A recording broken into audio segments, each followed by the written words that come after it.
There'll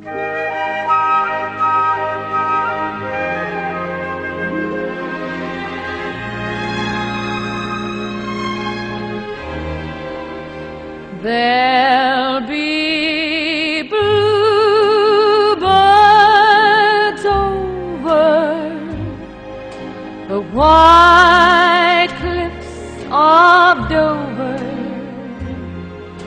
tomorrow,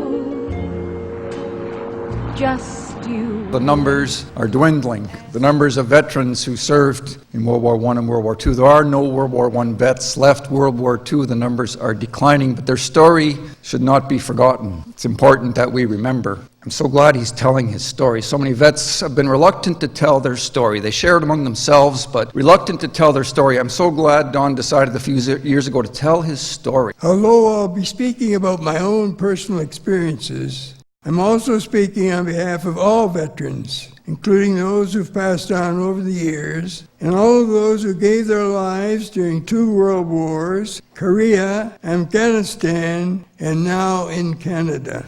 I would also like to acknowledge the assistance of Mr. Brad Hammond, who has developed a PowerPoint presentation that you'll see on the screen.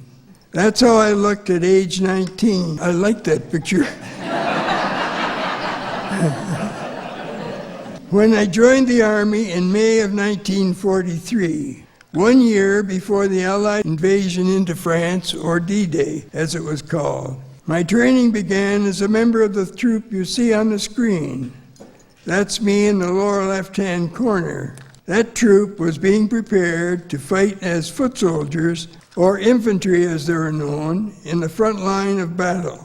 After advanced training at Camp Ipperwash, I was given the choice of being sent to the School of Instruction to be trained as a non-commissioned infantry officer or to be trained on a 6-pounder anti-tank gun. Now, I'd seen that gun in the drill hall with its armor up front, and realizing that you'd be transported wherever you went, that sure beat being in the infantry. So at that time, it seemed like the right choice. In battle, those guns were towed by tracked vehicles, which carried the crew and ammunition so that they could move with the foot soldiers in the front line, protect them from enemy tanks and armored vehicles. Later I found that my choice was not all that great. The 6-pounder could only fire 600 meters and penetrate armor. The enemy had 88mm guns that could fire more than 2,000 meters, and in battle we were above ground.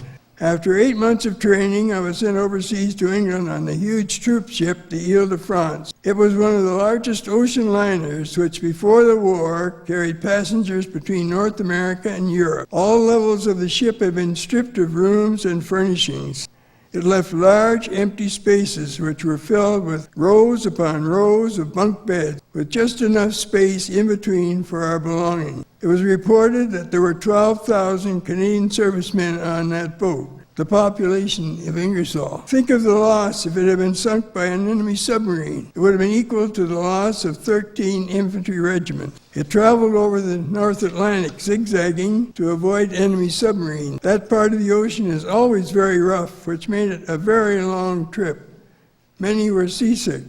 I arrived in England in January 1944, 6 months before the invasion into France. I was sent to the Lincoln and Welland Regiment because they were short of anti-tank gunners. Each regiment in the Army had 900 officers and men. When I arrived, I found that Harry Adair from Ingersoll was in the anti-tank platoon. We had gone to high school together. There was a lieutenant and a captain in charge of the platoon. The captain was Clarence Campbell of NHL fame, a lawyer and a Rhodes Scholar. He was president of the National Hockey League from 1946 to 1977, hence the Campbell Cup. Because of his involvement before the war, he was well known to high-ranking officers, and much to the chagrin of some in the regiment, he pulled a lot of weight. As early one morning, the company commander inspected the large home in which we were billeted, declared it a mess, and canceled our bath parade. Now, bath parade was a not too frequent highlight for us. It took place in a large recreation facility in a nearby city. In the morning, the lieutenant has lined up front when Campbell came by in his jeep.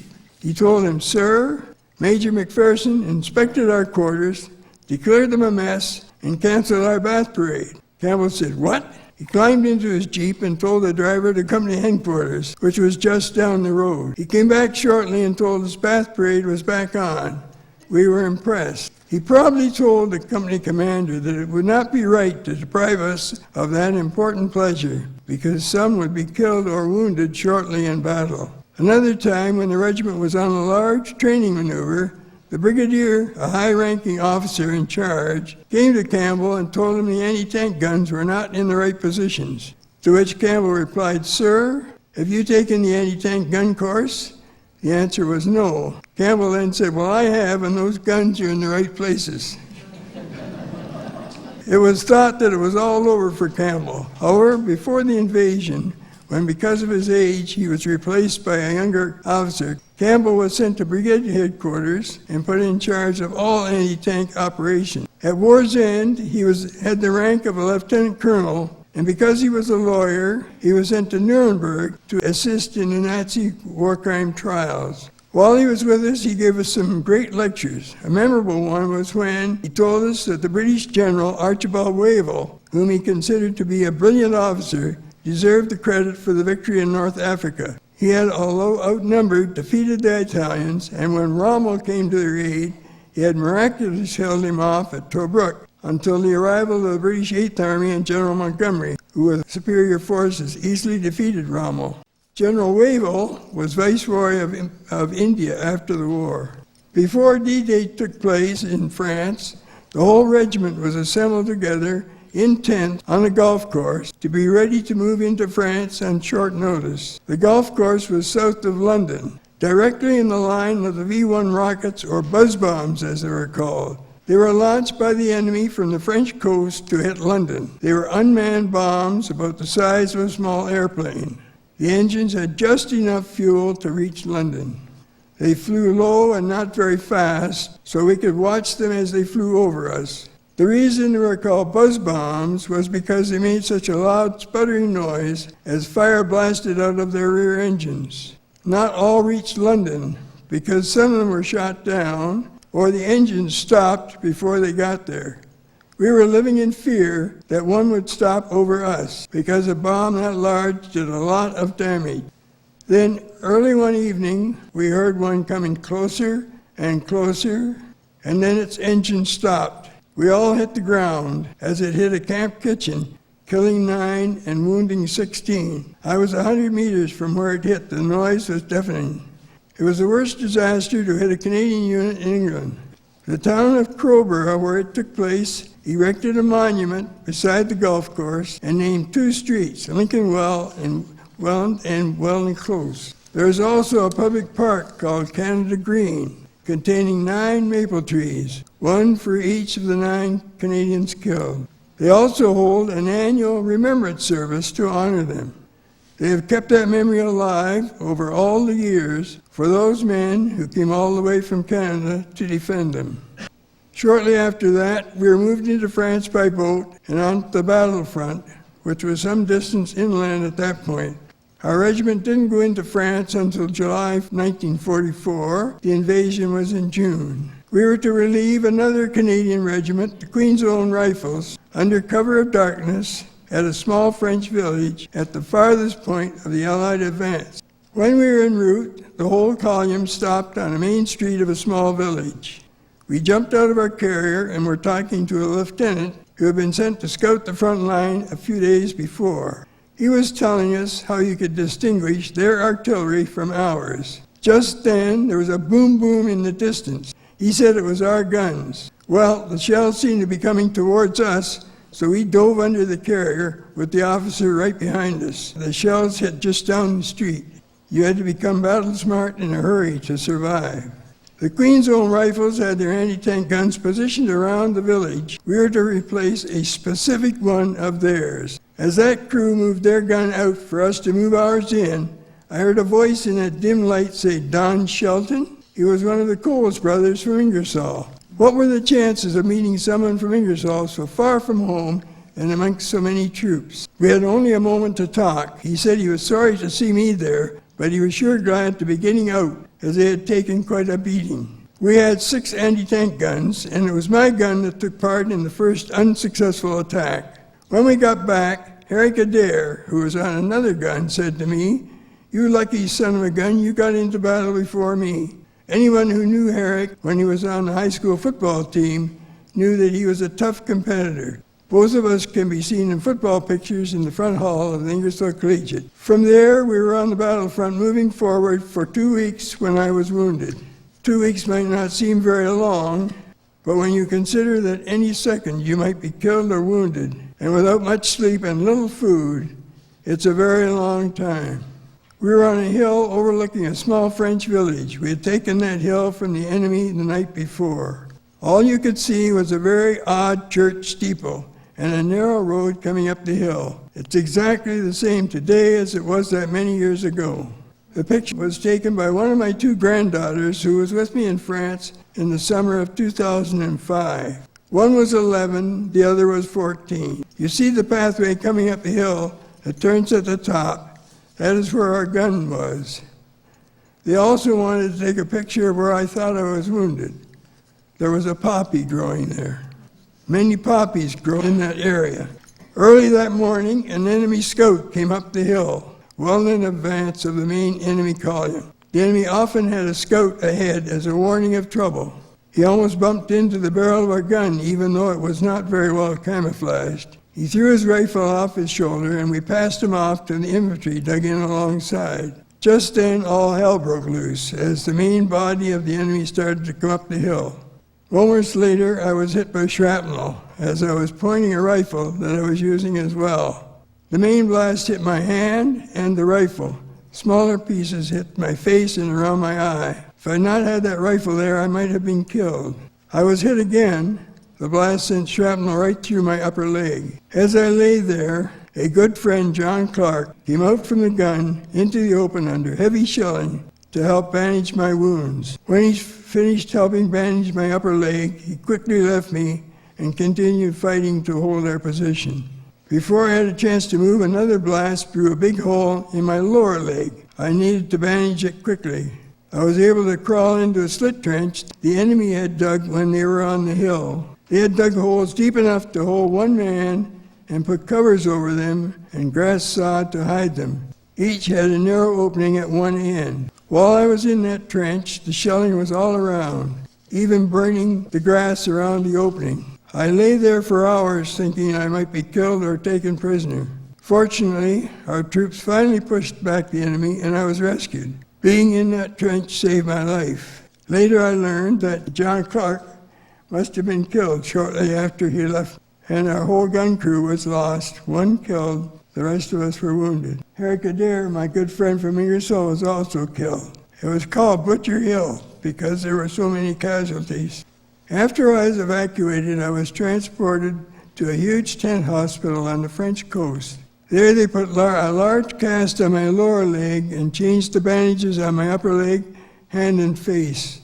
I was then flown to England and taken to a large Canadian military hospital near London. After days confined to bed, I awoke one morning to find bugs crawling all over my bed and on the floor where nurses were stomping on them. The doctors in France had put maggots in my cast on purpose. Maggots eat dead flesh, and when they'd eaten all the dead flesh around my large wound, they left the cast. The wound was absolutely clean when they took off the cast. I understand that maggots are still used today where there's an injury resulting in an amount of proud flesh. After a number of operations to close the wound on my lower leg, I was sent home to Canada. I came back to Canada on the famous hospital ship, the Lady Nelson. You can see the large red crosses on its side. The enemy did not attack any Red Cross hospital or ship, nor did we. It was brightly lit so it could be identified for a long distance and be identified. All other shipping, of course, was blacked out at night. It gave us an eerie feeling to be so visible. As I mentioned earlier, I had my granddaughters with me in France that summer, and we visited a Canadian War cemetery near where I was wounded. In that cemetery, it looked as if the grass had been cut the day before, and there were flowers planted in every row. That's how well it's taken care of all these many years later. I understand that in Holland, the children helped take care of the Canadian War cemeteries there. The French and Dutch people are so thankful that we liberated them, and they've never forgotten that had cost the lives of so many Canadian soldiers. As my granddaughters walked up and down the rows, they looked at the ages of the soldiers on the headstone. A number were in their teens or early 20s. Many who died were only 5 years older than my oldest granddaughter. They were visibly shaken by what they saw. There are just under 3,000 headstones in that cemetery, with 2,000 in the Canadian War Cemetery on the coast. 5,000 Canadians lost their lives in liberating Normandy, France, and not much farther than the distance from Woodstock to London. Many of the headstones bear the names of my Army buddies, including my good friend Harry Adair, who was killed that morning. As I said, he and I were in high school together, and John Clark, who helped bandage my wounds before he was killed. John Clark was from Toronto. We became good friends in England before we went to France. I honor both my friends for their courage and for their sacrifice, and I regret that they did not live out the lives they so richly deserved to live. Many who joined our regiment in battle lasted only a short time. Howard Moffat from Ingersoll, who was with the regiment when we landed in France, was killed in 1944. Cloud Wright, also from Ingersoll, who joined the regiment in February of 1945, was severely wounded in March. Our regiment turned over 3 times. Only 7 officers and 76 men of the 900 who landed in France remained at war's end. Canada's population during the war was approximately 10 million. There were 1 million in the armed forces, and of that number, there were over 40,000 killed and 60,000 wounded. It was an enormous contribution by our country and by our people to the war effort. May it never be forgotten. 2 questions that I've been asked most. One is that, have I been asked about fear? There's a very real fear, believe me, but it does not overcome you. It sharpens your mind. In training, we were shown a film of a wounded soldier with a severed artery, the blood spurting out in the air. I thought if I was wounded, I'd pass out. But when I was wounded, my mind was racing. I had to act fast to look after myself to survive. I've also been asked about my medal, starting from your right. First, awarded for being in the armed services during the war. Second, for volunteering for overseas service. Third, the defense of Britain. Fourth, the Battle of France. Fifth, in a war theater. On the other side, first, the defense of Britain presented after the war, and second, a medal presented to me in Normandy, France, after the war for taking part in its liberation.